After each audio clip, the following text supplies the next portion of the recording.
तारिणीचं चांगलं होताना ज्यांच्या पोटात दुखतंय ना, त्यांनी तिच्या लग्नाचे विधी न केलेलेच बरे. आई अगं असं कसं बोलतेस तू? अगदी बरोबर बोलते माधवा. हे बघ, तारिणीनं आजवर कुणाचं काही वाईट केलं नाहीये. देव तिचंही कधी वाईट करणार नाही. रेखाला विधी करायचे नाहीयेत ना, नको करू देत. तिच्या आनंदासाठी कुणासमोर हात पसरायची काही गरज नाहीये. म्हणजे विधी नाही होणार?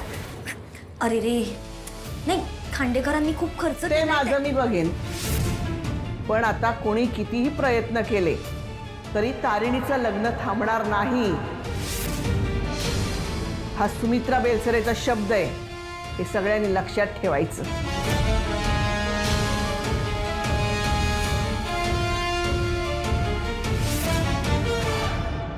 कारण ते जे बोलतायत ते अगदी बरोबर आहे. युवराज, मामा, तू आधी शांत हो, चिडू नकोस.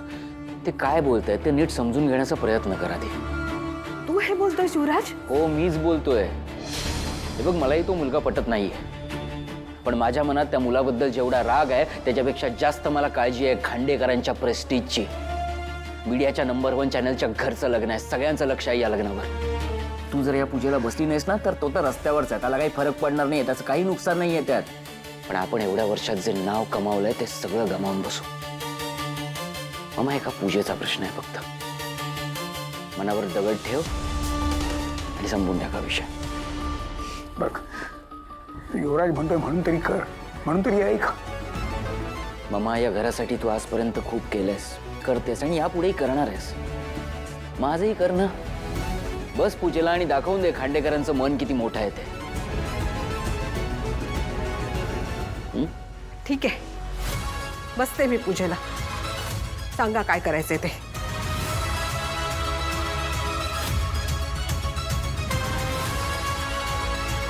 थँक्यू बाळा. घेऊन ये तुझ्या आईला, घेऊन ये. मी वाट बघतोय.